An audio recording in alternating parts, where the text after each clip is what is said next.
Hello, everyone. It's so great to have you here. My name is Keeve Nachman, and I'm an associate professor in the Department of Environmental Health and Engineering at the Bloomberg School. I'm also the chair of the Public Health Practice and Policy Committee in the Department of Environmental Health. And I am so thrilled to see you here at our first event in a series we're putting on over the next month called Linking EHE Climate Research to Public Health Action. So today we're going to have a wonderful interactive discussions with two departmental experts on climate coming from different angles, and I'll introduce them in just a moment. But I wanted to, before jumping into today's event, share with you some of the things that are coming up in our series. So this coming Sunday at 9 a.m., we're going to be holding an in-person, mask required, of course, Earth Day adjacent bike ride starting at the NCR Trail, and we'd love to see you there.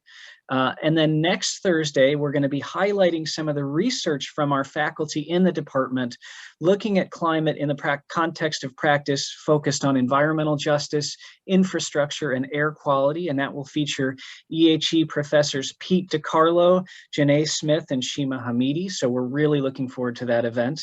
And then the following week on May 5th, on that Wednesday, we're going to have an event where we bring back Bloomberg School alumni who are in the NGO and advocacy and philanthropy worlds to talk about the work they're doing in the climate space, making a difference. So really, really hoping you'll join us for those events.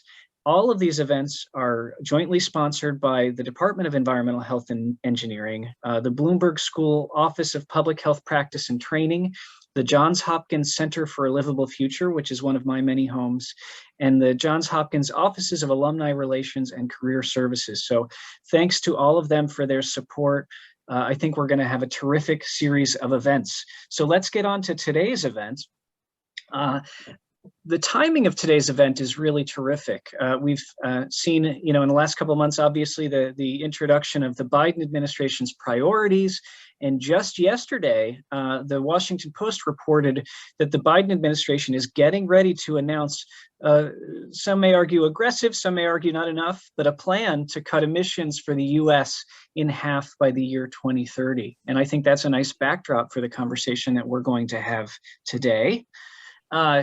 Those of you who are somewhat familiar with climate may be paying attention to the various sectors from which human activities result in the release of greenhouse gas emissions. Some of the larger sectors are represented here in these data from EPA. Today, we're going to be talking about the agriculture sector and the power sector. And we're going to have half and half of today's activity split between each of these. But together, they account for, at least in the US, about 35% of greenhouse gas emissions. So our first speaker today is Mr. Brent Kim. Brent earned his master's degree in global disease epidemiology here at the Bloomberg School, and he has now been with the Center for a Livable Future at the Bloomberg School for about 13 years. Brent's a close colleague and friend of mine and has been working on all sorts of issues related to the food system from farm to fork. He's recently published a very high-profile paper on sustainable diets, and he'll be sharing some of those details today. He's been looking at food system contributions to climate change, industrial food animal production, soil safety, and urban food systems. And his work has been featured in many high-profile media outlets. His background is really interesting. Aside from his public health degree, he's a computer scientist, digital artist, and a high school educator. He's one of the best instructors I've ever seen. I really enjoy teaching with him. So it's great to have Brent here today. Our second speaker is also fabulous. This is Dr. Ben Hobbs. Ben is the Theodore M. and K.W. Shad Professor of Environmental Management. He got his PhD in Environmental Systems Engineering from Cornell. He has many prominent service appointments, among those MDE's Air Quality Control Advisory Council and the Mitigation Work Group of the Maryland Climate Change Commission. He's the chair of the California Independent System Operators Market Surveillance Committee. And if I were to go through the rest of them, we would not have any time for the seminar. So I'm going to say we're really, really thrilled to have Ben here with us to talk about the energy sector. So before I turn things over to Brent, we're doing things in a very dynamic fashion today. Ben has put together a poll from which he will analyze data and integrate it into the conversation in the latter half of today. So I believe in our chat, a link to the poll has been posted, and I would like to give all of you 1 minute or 2 minutes maybe to just go ahead and click on that link and fill out the poll, and we'll be talking about the results later. And while you're doing that, I'm going to make one very short announcement that we intended today's session to be an hour, and due to a communication snafu, the advertisement was an hour and a half. So we're going to try and stick to 1 hour, but we're going to leave the last 20 or 30 minutes or so open for Q&A, just because we're kind of running a tight ship today. So if you have questions, feel free to stick around and we will be here. Okay.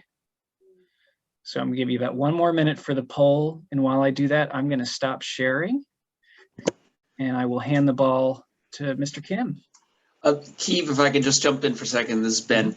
I will leave the poll open, and so you can change your answers or anything later on through the talk, or if you're bored with my discussion, you can fiddle with it. So, Brent, looking forward to your talk. Thanks, Ben. And Brent.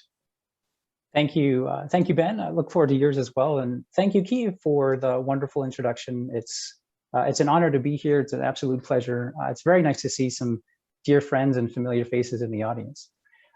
So in this session, we'll be discussing the role of sustainable diets in climate change mitigation. I'll open with hopefully less than a 15-minute primer on the role of food and agriculture in climate change, and then we'll do an interactive activity that I hope you'll enjoy and find informative. So our goal for this session is to answer 2 essential questions.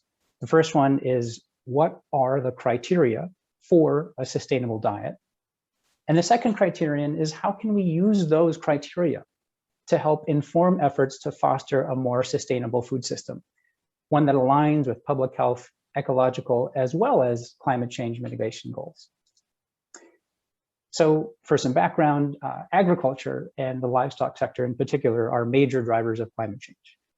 You've probably seen the statistic. Livestock is responsible for an estimated 14% of global anthropogenic greenhouse gas emissions, putting it on par with the global transportation sector. If we zoom in on that 14%, we can see that it's attributable to greenhouse gases like methane from cattle burps and manure, nitrous oxide from manure, as well as nitrous oxide from fertilizer use on crops and pastures. It is worth noting that most of the greenhouse gas emissions from agriculture are not actually from fossil fuels.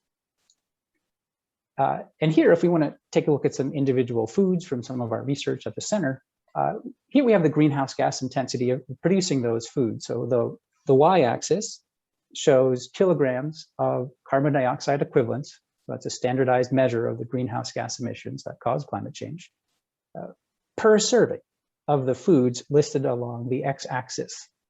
So in general, without getting too much into the weeds, the animal foods on the right have been found in numerous studies to be 1 or more orders of magnitude more greenhouse gas intensive to produce as compared to the plant foods on the left. Now, the denominator here is per serving, and that's important. But this pattern has been echoed in numerous studies, regardless of whether the denominator is per serving, per calorie, or per gram of protein. And there are some exceptions and there are some nuances, right? There always is. There are some climate-friendly animal foods highlighted here, like edible insects, crickets and mealworms, bivalve mollusks like oysters and fish that are low in the food chain, like sardines. It's also fair to note that certain, not all, but certain grazing practices have the potential to reduce the greenhouse gas footprint of beef on the order of 50% by way of sequestering or storing carbon in soils. And we can talk about that more in the Q&A if you're interested. But the point here is that there is room for animal foods on climate-friendly menus. It's a question of which ones and how much. So what is the role of food and agriculture in climate change mitigation? Well, the goal of the Paris Agreement is to keep average global temperature rise well below 2 degrees relative to the pre-industrial era. Ideally, limiting that temperature rise to 1.5 degrees Celsius. So consider the scenario in which you have global greenhouse gas emissions from 2010 on the left-hand side. You have agriculture on the bottom in 2010, and then all the other sectors, energy, industry, transport, et cetera, above that. And then to the right, we projected out agricultural greenhouse gas emissions to 2050 in a business as usual scenario in which global meat and dairy intake continues to rise as projected by the FAO. The dashed line represents the greenhouse gas emissions threshold for all sectors combined. So what do you see as the problem with this scenario?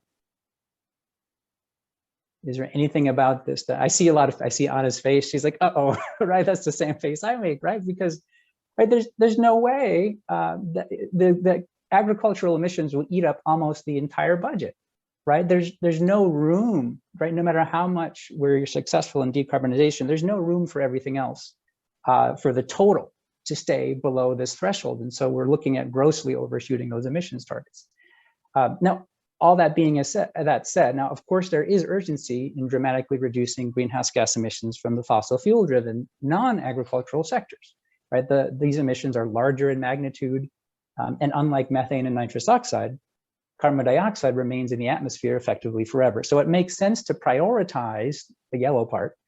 But if we don't also address agricultural emissions, we'll most likely overshoot those targets. So we really need to tackle both.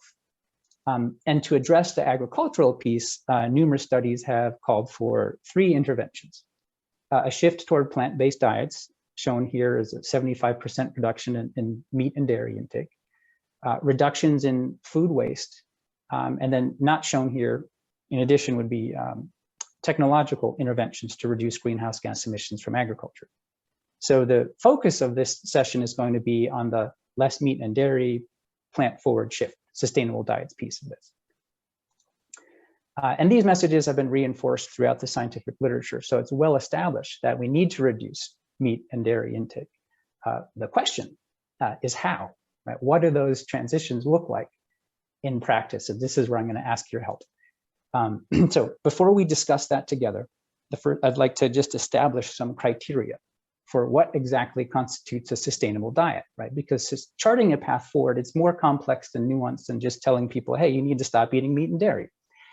If it were that simple, we would have accomplished this by now. So, what is sustainability? I mean, the term is widely used. I think I would say it's overused. Monsanto, now owned by Bayer, claims that they are promoting sustainability. Maybe so, maybe not. How could we evaluate the truth in their use of that term? So let's look at some criteria. So I've adapted some criteria from the Food and Agriculture Organizations of the UN, and I'm going to share those with you. So the first criterion is that a sustainable diet must be ecologically sound. And I'm sure that's not a surprise, right? The environment is usually the first thing we think of when we think of sustainability. But the environment has many dimensions to it, which is why questions like which foods are best for the environment are overly vague and often not helpful. So let's try and get specific. And up to this point, we've only been discussing climate change. And that's defensible, given the gravity of the matter. But at the CLF, we emphasize systems thinking. And so we try not to get siloed with any one single particular arena of concern. And we're going to illustrate the pitfalls of that using the industrial model of livestock production as an example. So, right, this is a model that has achieved tremendous efficiency in minimizing the time for animals to reach slaughter weight and maximizing the amount of meat on their carcasses. More meat, more milk, more eggs per animal in less time means that in some, not all, but in some cases, animal products from this industrial model may produce fewer greenhouse gas emissions per pound as compared to pasture-based farms, even though the more pasture-based agroecological approach is in almost all other respects more ecologically sound, more socially just, more protective of public health and humane. So when we look at this holistically through what has been called the One Health lens, we begin to see these competing priorities, where we might need to make difficult decisions about what's most important to us, whether it's climate, biodiversity, soil, land, human health, animal health, etc. So that's enough on ecologically sound. Second, a sustainable diet must be nutritionally viable. So we're talking a lot about plant-based diets. The Academy of Nutrition and Dietetics recognizes that well-planned plant-based diets are healthful, nutritionally adequate, and protective against certain chronic illnesses. At the same time, it may be difficult for certain populations to follow a nutritionally viable plant-based diet. So we have to be mindful when we're talking about the urgency of reducing meat and dairy. We also need to recognize that populations with a high prevalence of malnutrition, they aren't the ones that are eating the high meat diets. Many low and middle income countries, there are populations that could likely benefit from more animal foods, particularly for young children, to stave off stunting and malnutrition. And so we're working with colleagues at the World Food Programme to identify dietary patterns in countries like Indonesia and Sub-Saharan Africa that are nutritionally viable, culturally appropriate, as well as climate friendly. So again, it's a matter of trying to address those competing priorities. And there's an important role there for supplementation and fortification as ways to bridge some of those nutrition gaps, particularly for B12, which is not found in plant foods. Okay, let's get through this list. So third, sustainable diet must be culturally acceptable. Using Indonesia as an example again, tempeh, right? It's a protein-dense fermented soy food that actually originated in the country.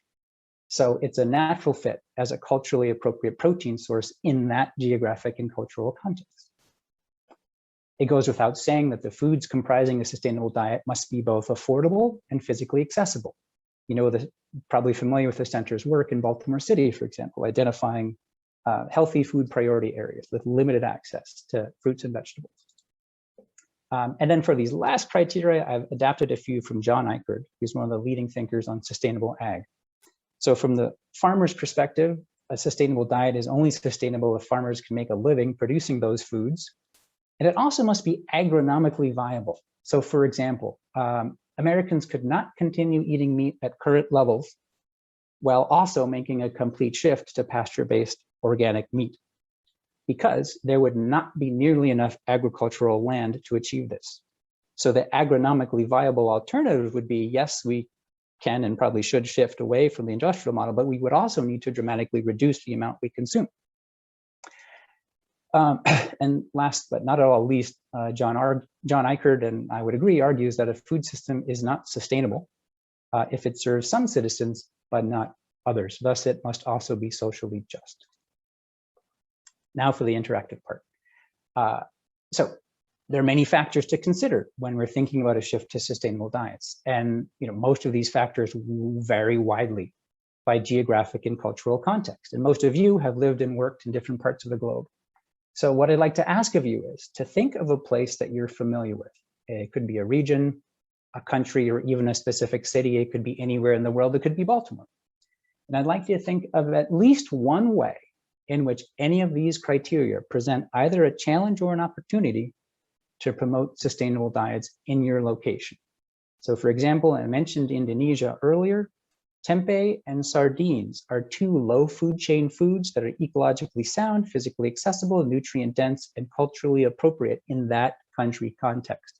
So that represents an opportunity in that place. So I'm going to give you 5 minutes to come up with some examples, and then we'll ask for some volunteers to share.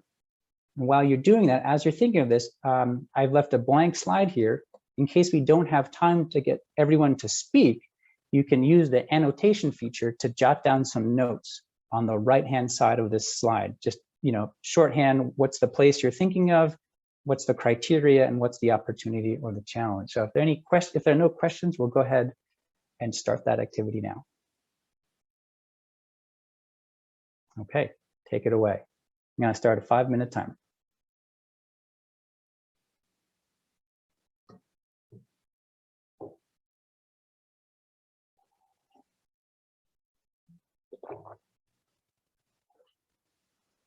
Could be a place you've grown up. Could be a place you read about. Could be a place you've traveled to.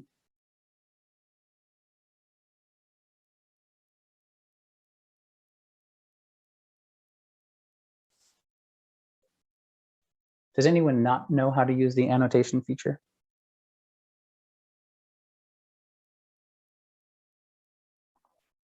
Might be a good idea to just remind everyone, Brent. Do you remember, Keith? I always fiddle with the buttons and get lost. Where is it? So on my screen, hopefully this works for everyone. At the top, you should see you are viewing Brent Kim's screen, and next to that, view options. And if you drop down view options, you'll see the option annotate, and it brings up a little bar. and you can draw or use text. I see, I'm guessing that's Honor Rules edition, but it looks like some of you have already figured that out, which is wonderful. Thank you, Keith. Oh, and Keith, you mentioned drawing too. So pictures, as a former artist, I strongly encourage, visual communication of your thoughts.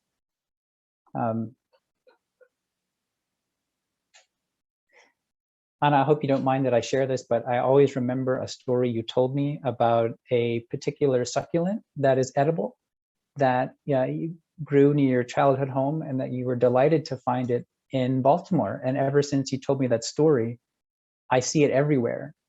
And I think, gosh, we should be harvesting that. Would you mind, I don't want to put you on the spot, but if you.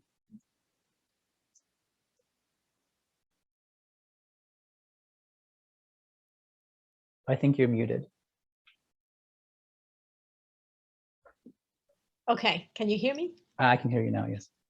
Yeah, I mean, it's not only near my home. It's all over the country, and like you say, it's all over the U.S. apparently as north as Baltimore, and it is a succulent, and we eat it in many ways, and it provides all sorts of vitamins, and then we sometimes combine it with legumes and beans, which provide this rich protein. And the diet, even though it contains animal-based protein, the minimum part is the animal-based, and the big part of the plate is your vegetables, your salsa, the rest of the things that go with, and just a little bit of meat goes a long way. So you can feed the whole family with one breast of chicken. Thank you for sharing, Anna. And gosh, that's such a cultural contrast, isn't it? Where in the United States, the meat is the main dish, and if there's no big slab of protein on your plate, it's something is somehow missing. And I think, well, there's a challenge right there for cultural acceptability in the United States of a plant-forward diet. For it to be adopted widely, we'd have to have a cultural shift in our social norms about how much meat we consider appropriate. And in many countries of the world, it's not the main dish. It's a flavoring and a small amount of protein. And from a nutritional standpoint, it doesn't need to be this giant slab on our plate. And from a climate change standpoint, it can't be a giant slab on our plate, or we'll be in big trouble. Hey, Brent, it might be a good idea to just restate the prompt one more time. Oh, sure. Yes, of course. So again, you're thinking of a location that you're familiar with, either you've lived or you've worked or you've read about. And I'd like you to think of at least one way in which the criteria on the left present either an opportunity or a challenge in promoting sustainable diets in that place. So an example, I'll just share another example. Well, I think of Baltimore City, right? We've seen a growth in the number of Black-owned restaurants in the city, particularly in healthy food priority areas, that offer healthy plant-based dishes. So right there is an opportunity that's culturally acceptable. It's improving physically accessible to plant-based foods in Baltimore City, places like Greener Kitchen and Pigtown, One World, sorry, not One World, Land of Kush, things like that. Right, because charting a path to the sustainable diet is going to be different in all of these countries, and we have to keep all of these different considerations in mind in those places. Okay, I think that's been 5 minutes, so I'm sure some folks are still writing, but let's go ahead. Feel free to keep writing, but I'd like to hear from some of you. Would anyone else be willing to hop on their microphone and share a little bit about what they had in mind?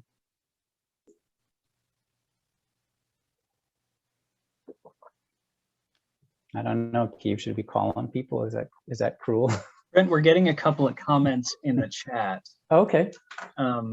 So Susan Casey, I think, is having trouble getting the unmute to work. I'm going to try and work on that, Susan. But in the meantime, she says that Chesapeake Bay wild seafood opportunity meets most of the criteria. Ooh. Chesapeake Bay wild seafood, can you say more? Are there some specific aquatic animals or species that meet those criteria? Susan, if your unmute is not working, feel free to type more in the chat and I'll relay it to Brent. I'm unmuted. I'm not familiar with all the species, but of course we've got oysters. Ooh. I'm not so sure how nutritious crab is, although everybody loves it. It must have some value. And there's rockfish. You name it. But the wilder the better, not the farm stuff. Yeah, that's great. Thank you for sharing. Yeah, oysters and bivalve mollusks really check a lot of those boxes. For folks who are concerned about animal suffering, they also have very simple nervous systems. So, there are a lot of advocates for vegan plant-based diets who say, well, we should also be eating oysters because when you farm them, they actually improve water quality instead of making it worse. All right, someone else. Let's hear from a few.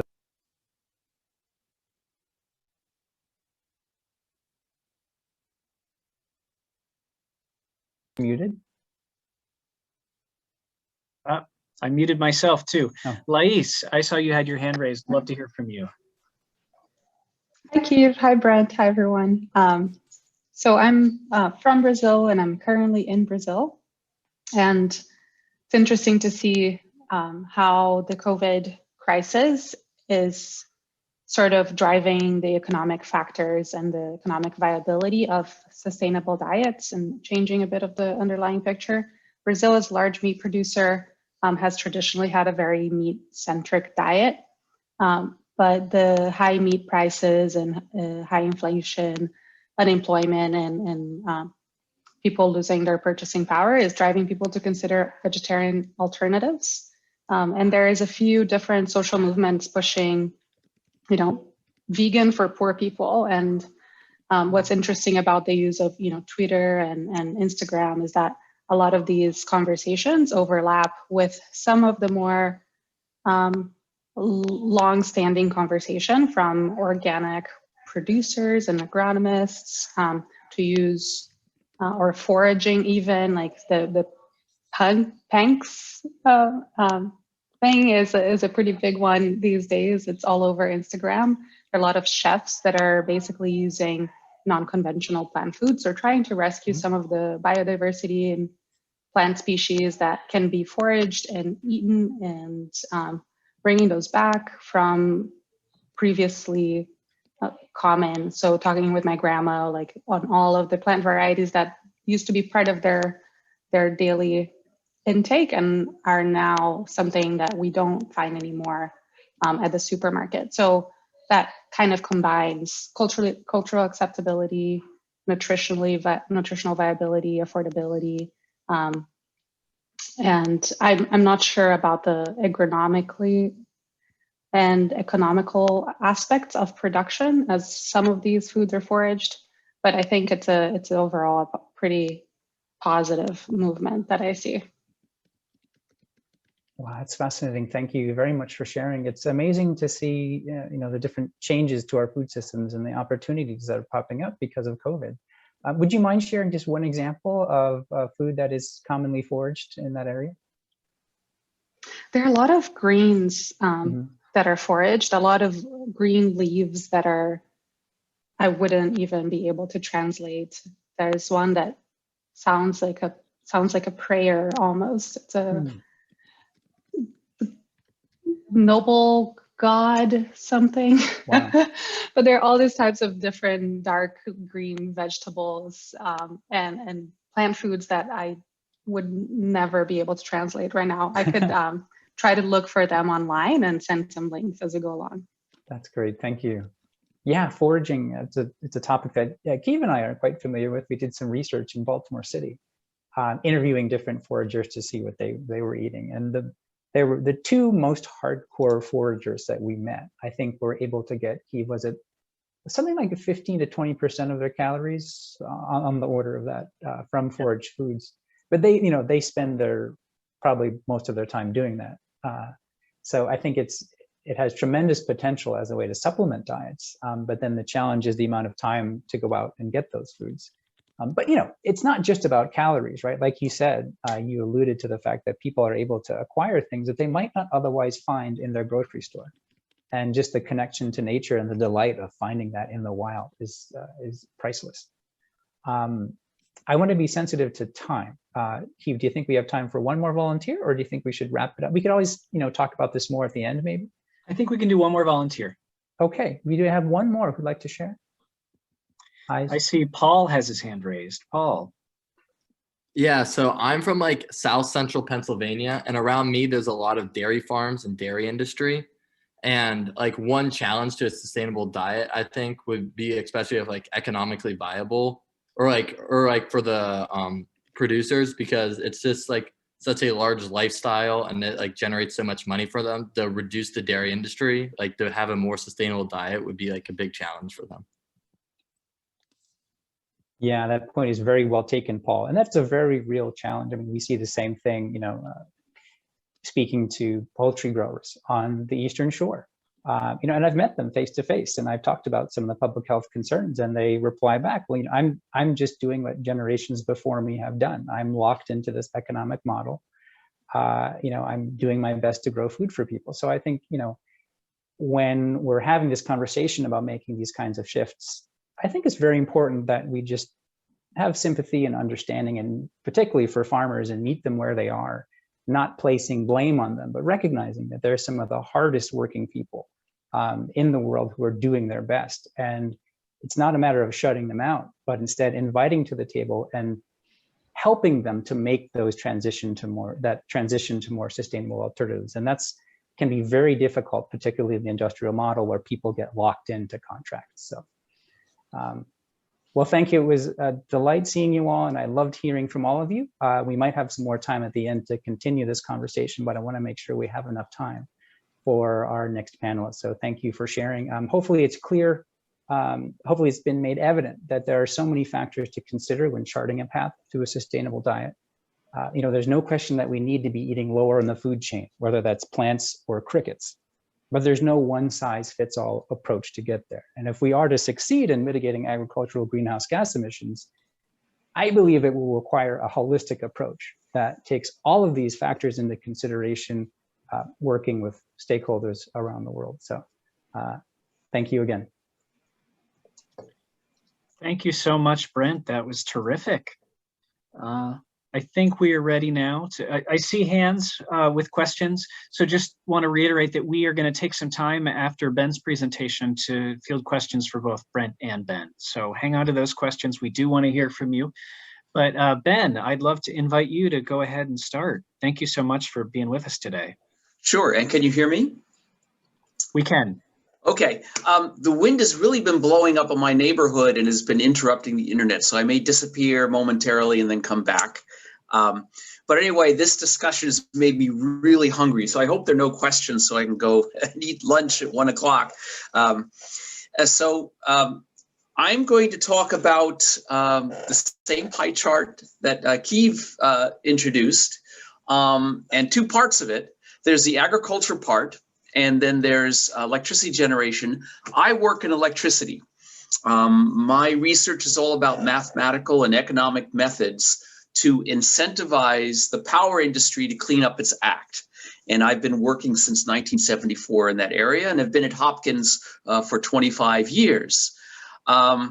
But on the food side, I'm going to feature some work by a colleague of mine in our department, Paul Ferraro, who's a Bloomberg Distinguished Professor with a joint appointment in the Carey School. And he's all about doing experiments and polls to see what people are willing to do given different incentives. So I'm going to give examples of both. So first, I'm going to make a very general point. Financial incentives to do the right thing really matter. It's not the only thing.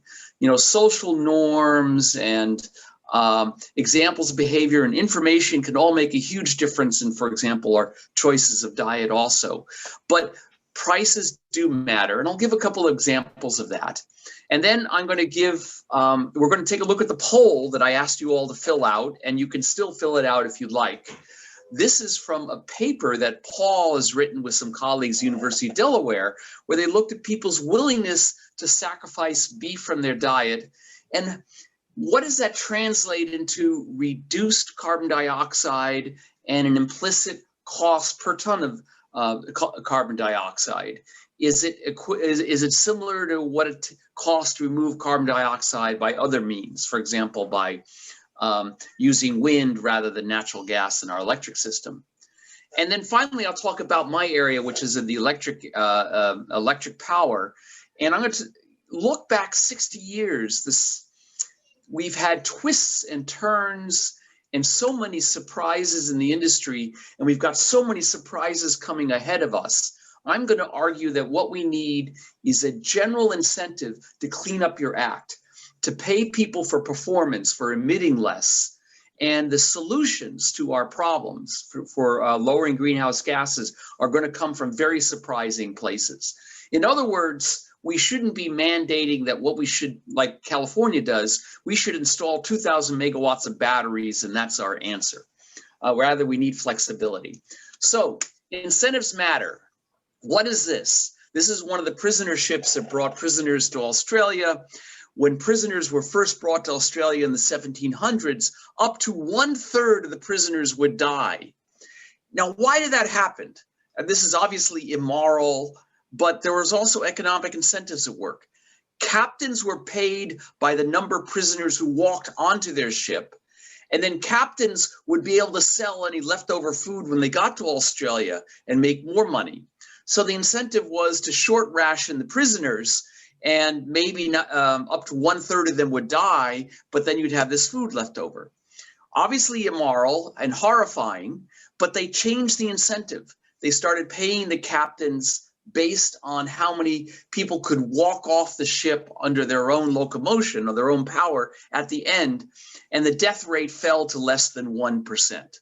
Incentives really changed behavior. Here's another one. This is from a student of mine who used to work for Pacific Public Service in Mexico.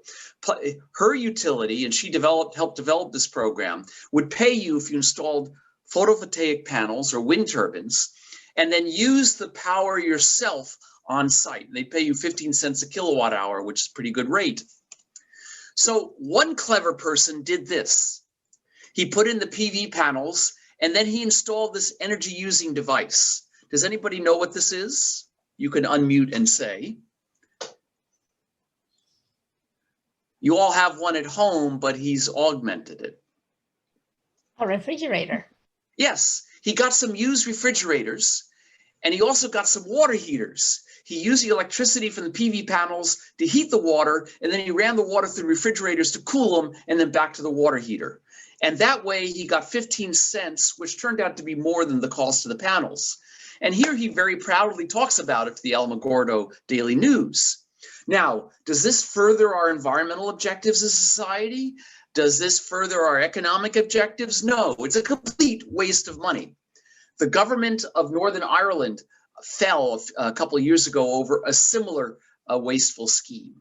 People respond to incentives. We want them to respond in a way that's socially beneficial. So we have to get the incentives right. And I'll talk a little bit more about that later. So let's talk about incentives for beef. So this is Paul's study. If you haven't taken a course from Paul, he teaches an economics course and also a randomized controlled trials course over in Carey Business School, where they try to see how farmers and consumers could react to different incentives to save water, to preserve land, and in this case, to change your diet.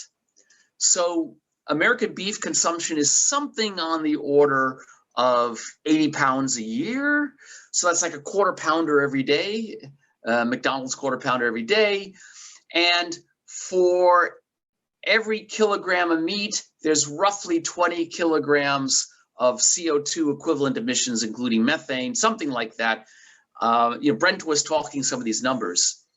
Our total emissions per person in the US is about 25 times as high as that, between transportation, heating our buildings, and electricity. So it's not huge, but it's an important part of the puzzle. So what would I have to pay you to stop eating beef? And of course, to figure out the cost effectiveness of that, I'd have to know how much beef you consume, and I have to know what you would switch to. Would you switch to beans or crickets or something else? And so I asked you, And the first question was, how many times per month do you eat a serving of beef? And got a bunch of answers. A lot of you have eliminated beef from your diet. Some of you are once or twice a month. Some of you eat it almost daily. And then the other question is, what is the lowest amount you would accept and agree to eliminate beef from your diet? And by the way, we're going to test your urine and so forth to make sure that you really did that. And amusingly, people didn't object to that. This was actually really run. And the winners of this actually were paid money and were checked. This question, the payment is based not on what you bid, but on the lowest rejected bid. So if you said the equivalent of $100 per ton, and somebody else, the rejected bid was $150 per ton, you would be paid $150. And it turns out this gives you an incentive to respond honestly. There are lots of numbers from nothing because I already avoid eating beef to some of you saying $500 or $1,000 really adds to my quality of life. But I also eat a lot, so maybe that's more cost effective per ton. So from these responses, this actual auction that they ran at the University of Delaware with students, they were able to create a supply curve for emissions reductions. This is per person. This is tons of CO2 per capita per year. So for example, at an abatement cost of $200 per ton of CO2, which, that might be equivalent to paying somebody $500 a year or something else if they eat beef every other day. You could, on average, people are willing to eliminate about 0.3 tons of beef from their of CO2 emissions per year, equivalent from the beef. By the way, remember I said that the average American is about 0.8 tons per year, so off to the right here.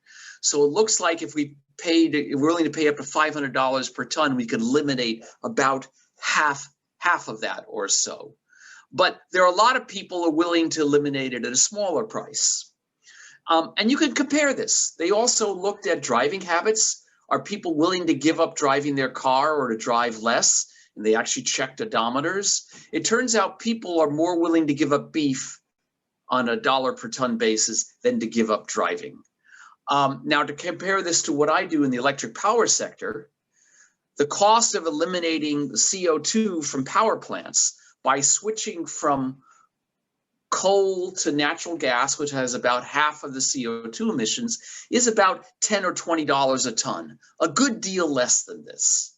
But if we want to eliminate all the CO2 from the power system, we're going to have to go up to these much more stratospheric levels of $500 or $1,000 per ton. So what happened here? This is the supply curve we got. So on average, most of you don't eat a lot of beef, so I'm not able to get a reduction of 0.4 tons per person. I'm only able to get up to about 0.1 tons per person. And the costs are not dissimilar to what we saw the University of Delaware said. A number of you, there's some of you who would accept a low payment and eat a lot of beef so I can get quick carbon reductions from you, but then the costs mount. And there's some of you who said a really, really high price. I just cut it off at roughly $1,000 per ton. Okay, so let's talk about the electric sector. And this is what I do. I've been advising the California power market for 20 years. California is out front in terms of renewable energy policy. They and Hawaii in terms of carbon trading, thanks to Governor Schwarzenegger. And at the same time, we want to keep the lights on, which we had a little trouble with 20 years ago and last summer, but not as much trouble as Texas had in February. And I can talk about that if you want to ask about it. We want a reliable power system. We want economic and environmental justice. So we don't want to raise. So my son, for example, put 30 kilowatts, a huge number of solar panels on his house, and he gets paid by the local utility, who then has to go and charge people who live in apartment buildings more for their electricity. That's not exactly economic justice. So we want both economic justice and environmental justice. So we're trying to design markets that keep power relatively cheap, keep it reliable, and have the renewables and sustainability we want. That's tough. And I am absolutely an advocate for saying we need a level playing field for all comers. If you've got a better mousetrap, if you've got a better way to get carbon out of the system, you should be paid for that. And we shouldn't be subsidizing expensive ways of doing it, like my snotty-nosed kids' solar panels. More on that later if you want. The basic issue, it's hard to predict what technologies are going to be best in the future, especially future technologies. This is not a real computer, but I think it's a funny picture anyway. I love the steering wheel. But Ken Olsen, who made my first PC, which was a DEC Rainbow, said in the 70s, there's no reason anybody would want a PC in their home. That was rather a bad prediction. And we have rather bad predictions about energy. So for example, back here in 1975, there are a lot of projections of how much energy would be used in the year 2000. You know, most of them saying about double the amount of energy in the US economy that 25 years previous. The correct person was Amory Lovins, which I think will bring a smile to some people's face, but maybe for the wrong reasons. That actual energy use was a lot less because the economy changed. We have a lot more services. We found a lot more efficient ways to bring light into our homes, to make things. And so that was a big surprise. And I think we have more surprises ahead. Maybe the surprises ahead would be a lot more electricity because we have electric vehicles like my car in my garage, or we're going to be doing a lot of heat pumps rather than burning natural gas in our home. Other surprises, how have we gotten our electricity over the last 50 or so years? So as I said, I've been working in the industry since 1974. So over that time, we've seen a lot of changes. So this is showing how we made our electricity back in 1968. Half of it was from coal, a smidgen from oil, about 25% from natural gas burned in boilers, and maybe about 20% from hydro dams. So how has that changed? Well, in the beginning, we started with coal. Hard to believe, but in the 50s, nearly all of the UK's electricity came from coal in the 1950s, and now they get almost none of it. Now, what has happened since then? Well, in the early 70s, oil was really convenient and cheaper than coal, and generally cleaner. So the burning coal and oil in power plants started to grow, but something happened. Anybody know what happened to stop that? What happened in 1973? Embargo. The Arab oil embargoes. The price of oil, the price of gasoline went from 25 cents a gallon to over $1, which is not terribly much. But so what happened then? Oil started to be eased out, and nuclear started to come in. So, but starting in the 1950s, somebody had the smart idea of taking nuclear reactors out of submarines and hooking them up, essentially hooking them up to a generator, and thought that, boy, this electricity is going to be too cheap to bother metering it. And so a lot of nukes were built, and the growth in nuclear power was steady through the 1980s. But that growth came to an end. Does anybody know why? What surprise was there? 3 Mile Island. 3 Mile Island. So overnight, $1 billion asset was destroyed. Wall Street didn't like that. The public didn't like that. So Wall Street would not fund any more nuclear reactors in the US. They might complete the ones that were underway, but instead of an exponential growth, the growth came to stop. And since then we had Chernobyl and Fukushima, which caused Germany to say, we're out of this business as well. Now, I've been guilty of these bad forecasts. My first paper, and I wondered at that time, would I ever publish another paper? This is a scenario of where all the nukes and coal plants that were projected for our area of the country would be built. And these triangles bobbing off the coast of New Jersey are floating nuclear power plants, which were actually under construction in 1979. So in the Carter years, because of the scarcity of natural gas and the high price of oil, the Carter administration really pushed coal and nuclear. And this is the sort of scenario that came up when you assume that electricity was going to grow and double every 20 years. Okay, you make a model, you make some assumptions, and models are really good at showing the logic of those assumptions, garbage in, garbage out. But modeling is still useful for insights. So Russia is actually doing floating nuclear power plants, but we're not doing them here. At any rate, I didn't forswear modeling, stop me before I model again, but realize that today's models may be equally bad. It might not be wind and batteries at all that wring carbon out of the system. It might be hydrogen. All I know is we're going to have some surprises.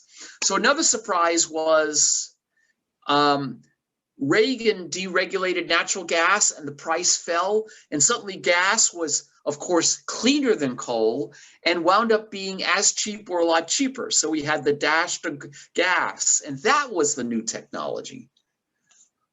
But there were also surprises in renewables in the last 10 or 15 years. So in 1982, the Committee on Nuclear and Alternative Energy Systems of the National Academy of Sciences looked at renewables and said, hey, it looks like geothermal is most promising. Wind will only have a minor contribution. Well, they were really wrong, like most of the scenarios back then. Here are some other more recent predictions. The International Energy Agency said, okay, by 2020, 3% of global energy will be from renewables other than hydro. The World Energy Assessment of IEA at that time said there'd be about 30 gigawatts of wind by 2010. One big nuke is about a gigawatt. Calvert Cliffs, we have 2 gigawatts of nuclear capacity down the coast from us. The Department of Energy 10 years later said, okay, we're going to get a 10-fold increase of solar by 2040. Well, things happened. We can get bad news. We can get 3 Mile Island and Fukushima, but there's also good news and good surprises. There's been a lot more renewables than people thought. Instead of 30 gigawatts by 2010, we got 200 gigawatts of wind and 549 just 3 years ago, of which 45 gigawatts was in China. The IEA predicted almost none in China. China is the world's biggest producer of wind power. Nobody saw that coming. And finally, our 10-fold increase, instead of waiting 29 years, we only had to wait 6 years. We're having this flood of renewables come, and that's what makes my part-time job in California interesting. So what's going to happen in the future? The U.S. Department of Energy thought, okay, we'll maintain our coal. If we don't change policies, we'll maintain our coal plants. Gas will continue to grow. We'll have slight growth in renewables. Old King Coal continues to reign. Now, that's what the previous administration, whose name I shall not mention, was hoping for, but actually a lot of coal plants shut down in the last 4 years. The Biden infrastructure plan, this is where they want to go by 2035. Keep the nukes running, because in Maryland, there's no cheaper way to keep carbon emissions low in the next 20 years or so. If you shut down the nukes, we've got a real problem in Maryland. Shut down coal plants, shut down most of the gas except emergency backup, and really expand renewables.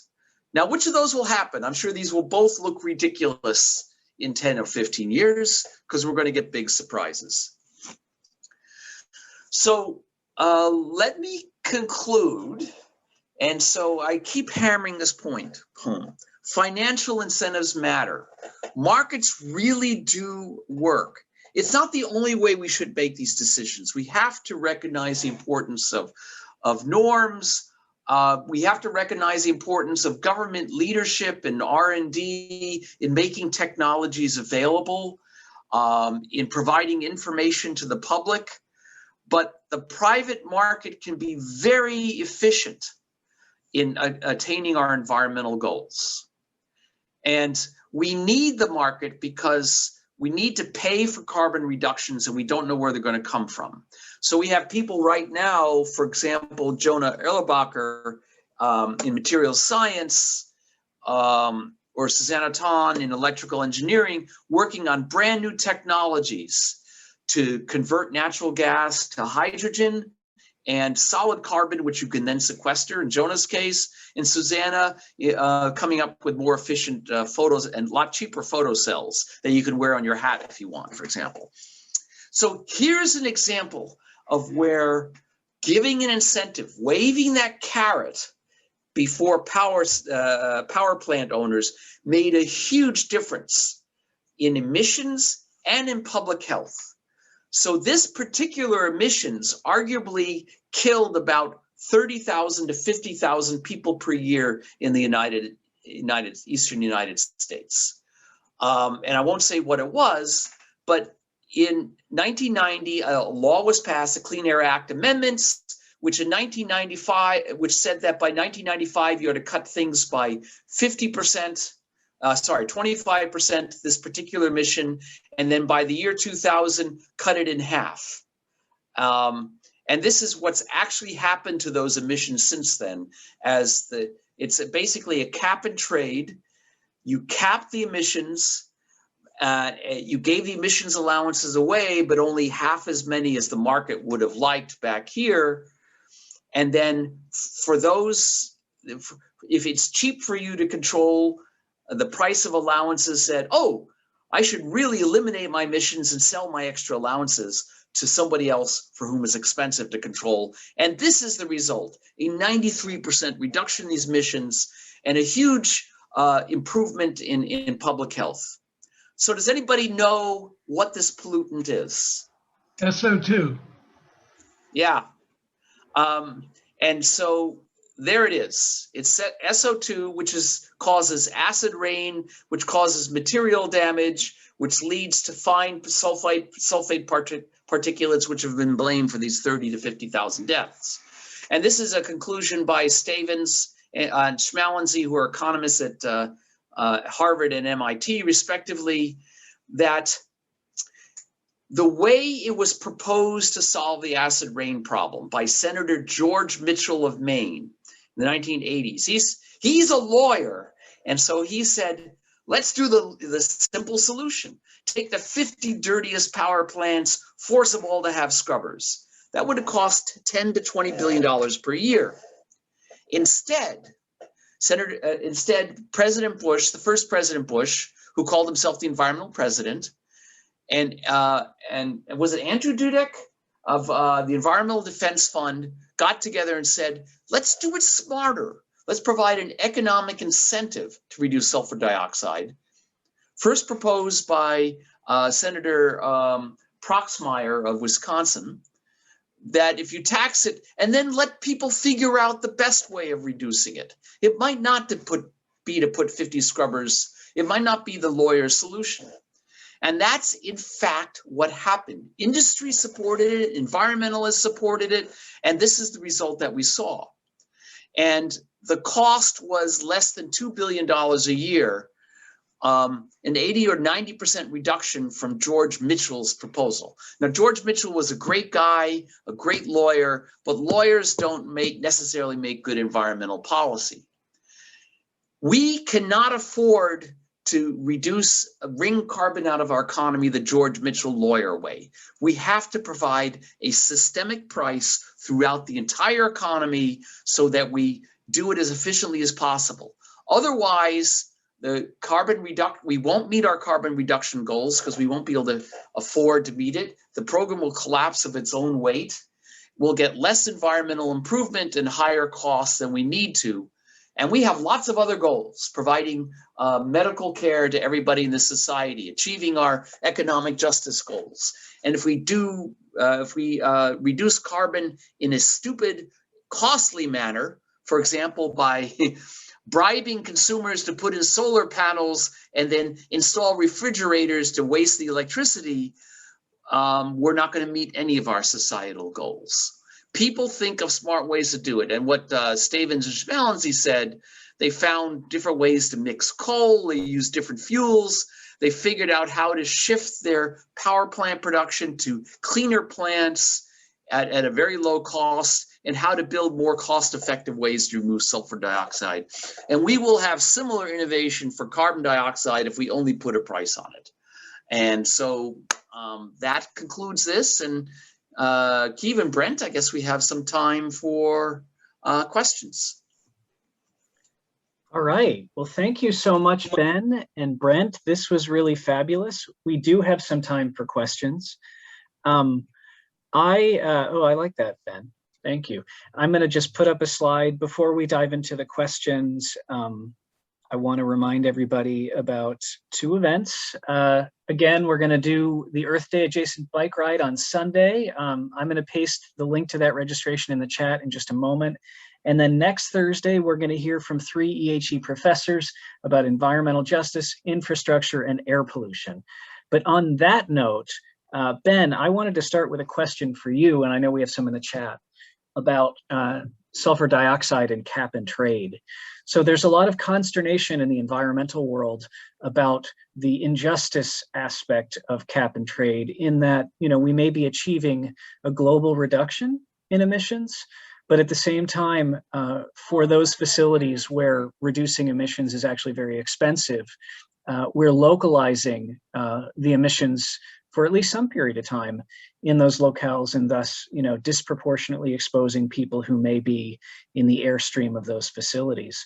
So, how can we incentivize without creating a disproportionate burden on potentially, more vulnerable populations in the process? It's a great question, Keith. A really important question, because the support for cap and trade or polluter pay types approaches, flexible approaches that make it affordable for us to meet our carbon dioxide goals, has definitely slowed up, in part because of precisely this hotspot concern that, perhaps pollution will get concentrated. So Mary Nichols, who was head of the California Air Resources Board, terrifically knowledgeable administrator, terrifically effective, was nixed when she was mooted to be head of EPA under Biden. And basically, there was some environmental justice groups in California objected to her because she was a champion of California's cap and trade laws. And I think that's a real shame, because you got to look at the data. What has actually happened? So in theory, that could happen. And my God, we got to keep our primary and secondary air standards. We got to give local air pollution regulators the tools to deal with local problems. That's what my wife did. Julie McDill did for her entire career at MDE and Marama and elsewhere. And if there's a local health problem, you got to deal with it. So this is over and above that. But let's look at the data. So there's a study just released by the University of California, Berkeley, which for California confirmed what a study released by Resources for the Future, the most prestigious environmental economics think tank in Washington, where they looked at the sulfur dioxide program. So the actual impact, where did the reductions take place? The reductions generally took place across the board, especially at older facilities, which were cheaper to control, which had been neglected. And so in fact, if you look at who benefited, at least if I remember Karen Palmer's study, the acid rain law, it was disproportionately lower income people rather than higher income people, because those are the people who really suffered. Now, you could say, well, compared to a counterfactual, what if we just shut down all the facilities in like Long Beach or elsewhere where there are poor communities? Compared to that counterfactual, cap and trade would expose lower income people more. That's true, but the cost would also be so many times higher that you actually wouldn't do that. So it's important to look at the data, and I think that Mary Nichols got a bad rap because basically the logical possibility of hotspots harming lower income people and them being made worse off, that possibility, which never actually happened. And in fact, the distributional effects were positive. Unfortunately, has kept her out of EPA where we really need her, and instead she's going to be working for Columbia University, our rivals, which I think is a real loss. Anyway, great question, Keeve. This is a real question and continues to need to be studied, and we have to have the local safeguards in place. That's absolutely true. Thank you, Ben. I appreciate that. Okay, well, let's move to the chat. If there's anyone that would like to raise a hand, I can call on folks while we start to call the chat for additional questions. So who's interested in asking a question of one of our two experts? I know we had a lot before. Of course, everyone clams up now when I offer the chance to speak. Maybe they're all hungry. Let me ask Ben. Hungry by Brent's talk, like me, and want to go eat lunch. But look, Marcia's to the rescue. All right. Hi, Marcia. Yeah. Hi. Thank you guys for putting this on. It's great. Ben, getting your crystal ball out. You keep alluding to somebody's going to be inventive and come up with some socially relevant and acceptable ways to deal with this problem. What does your crystal ball say? You saw my floating nuclear power plants, so I know, but I still don't want to put anything down. And then that was well, I won't hold that you was to 40 years from now. So 40 years ago. So 40 years from now, you're going to wave this under my nose. I hope I don't we'll be drool on lucky it. we're all here in 40 years. But no, I'm just thinking. So here are you, some possible surprises. Yeah. One might be that take natural gas, and I mentioned Jonah's work, converted into hydrogen. Hydrogen displaces natural gas in our pipelines, and we use carbon as solid carbon as a building material. And we have to think of a way to take our excess wind and solar, because we're going to have right now we already have a lot of excess in California during the middle of the day. How can we use that to help us out with the airline and marine fuels that we need with home heating and so forth? Can we convert the excess electricity into liquid fuels? There's nothing more convenient than petroleum for using cars, for tanking. We can tank up our vehicle in 2 minutes the time, whereas it takes me 4 hours to charge my car. And for airplanes and so forth. So and there are people working on technologies to do that. And if we find relatively inexpensive ways to do that, that's going to completely change the picture. We're not going to need all the huge amounts of batteries with all the rare earths and toxic materials involved that people are envisioning that we need to store our excess solar and wind. I don't know if that's going to happen. I certainly don't know which of the possible processes, but that's a possibility. Let's check back in 40 years and see what happens. Right. Well, the other thing is, could we get better at sort of capturing, the CO2 or the harmful waste products of some of these energy generating mechanisms? So, I mean, more than one way to go at this, right? So absolutely. So if we want to get to net zero for electricity, the cheapest way is something like 80–90% renewable energy. And then you keep some natural gas plants around with carbon capture and storage, which is quite expensive, but we know how to do it. There are chemical processes that we're very familiar with.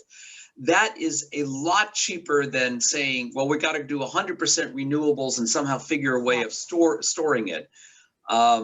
So carbon capture and storage, it can be done. It's familiar chemical processes that have been known for 100 years. scaling it up, there's some hope it'll be a little bit cheaper, but we're not going to get the cost reductions that we get from photovoltaics and elsewhere. So yeah, I think it's something that we do have to do, and we'll do it for a small amount of backup power. There's I forget the German word, not Zauberflaut. There's something for the 2 weeks in the winter that you have no wind and very little sun. You do need these technologies to back you up, and carbon capture and storage is the way to do it with net zero. I mean, you could have offsets too, if planting trees and things. And I know that not everybody really likes that sort of thing, but we're going to have to be creative. And we'd like to go to net negative. We'd like to absorb carbon dioxide and start to lower it. And so there are some geoengineering ways of perhaps of doing that. Thank you, Ben. Looks like Anna has her hand up. Yeah, so I think it was one of the questions before in the chat, but I also had these questions. So, right, so I know that in Mexico there's some low-cost, affordable, culturally appropriate ways that, unfortunately, because everybody wants to model the U.S. model, we're kind of like wreaking havoc on that. But Brent, do you know if there's any effort, like concerted effort, to try to do this, and recognizing that you can't really export what's culturally appropriate in one place will not be in another one? So it's tough. Yeah, can you say more about your question, Anna? Or were you saying, were you asking, are there countries in which sustainable diets are being implemented? Or is there like a concerted effort to try to move back to those traditional diets that are more sustainable? Oh, I see, like at a global level, or? Yeah, it's a good question. I mean, there's certainly the Meatless Monday campaign, which has global partners around the world. And I think they're doing a good job of working with the stakeholders in those countries to cater the message to the audiences there. Right, which that's a key piece of it, right, is because there is no one size fits all approach to the solution because of all those different factors we talked about. So understandably, there's no single global movement that's going to tackle it in the same way everywhere. I think one of the challenges and one of the unanswered questions is the degree to which a movement like Meatless Monday is going to get us as far as we need to go, right? Because that's just one day of the week. What the evidence is telling us is we need something that's more on the order of magnitude of 75% reduction. So, if it was, a meatless and dairy weekday, that'd be more on line of where we need to get. So I think what we need to figure out is, when people move towards something like Meatless Monday, it's great because it's an accessible, easy starting point for people who might otherwise be opposed to the idea of a plant-based diet. So that's a strength. What we need to answer is when people adopt this behavior change, does that set them on a course that then moves them further along the needle, right, toward plant-based? And I'm not saying that they need to go all the way to vegan. And I think that's one of the limitations of this conversation, is that people often think in terms of dichotomies. I'm either vegetarian or I'm not. I'm either vegan or I'm not. And when you present it in that binary kind of way, I think for most Americans and a lot of people in the world, the jump from what they're currently eating to completely eliminating an animal food from their diet is too big of a step. So I think thinking of it more in terms of a transition is a more effective way to get there. And in fact, there's evidence to suggest that when people are more successful in sticking with a plant-based diet when they achieve that through a gradual transition, as opposed to those who go cold turkey, pun intended, because the cold turkey folks tend to have a higher rate of recidivism, where they say, this didn't work for me, so they're gonna bounce back.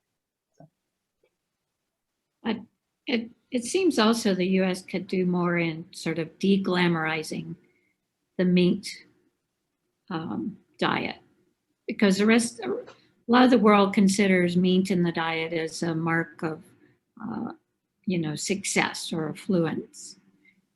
And, if you take that out of the equation, we wouldn't have as many people moving away from their plant-based sustainable diets to meat diets. And I think that's what you're seeing in a lot of parts of the world to try to emulate wealth, if you will.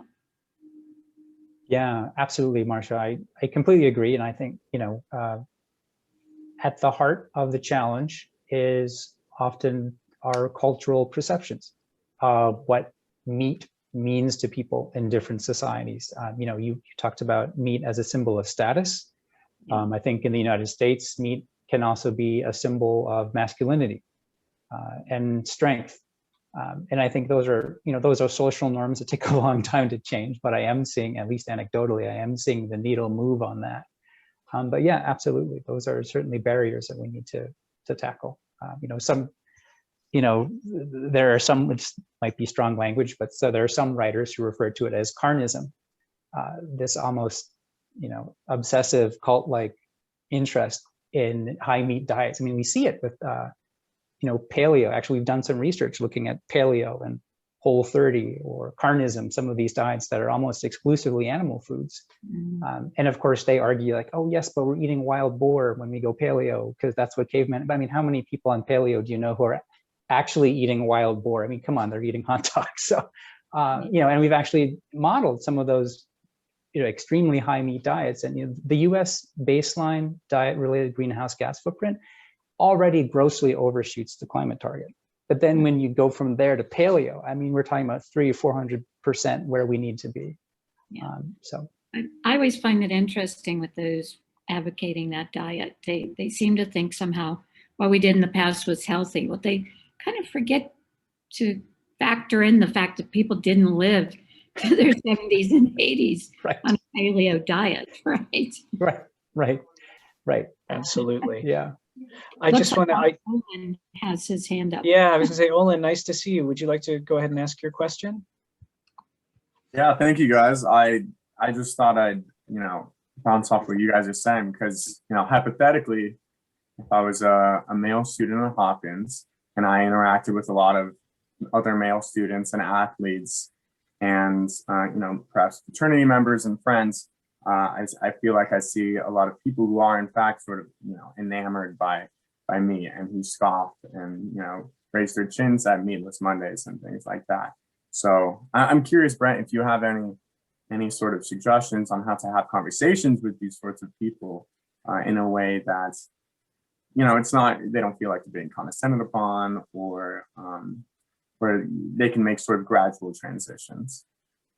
Yeah, amen to not being. Thanks for your question. Amen to not being condescending. I mean, I think that's one of the biggest lessons I think the vegan group can learn. I see a lot of, even infighting among vegan circles who are saying, hey, you're not vegan enough because you ate honey that one time. We absolutely have to meet people where they are. Some people just aren't ready for the idea of a completely plant-based diet, and that's okay because not everyone needs to go that far. So meeting people where they're at, framing it as a positive, something that where you're doing it's good for your health.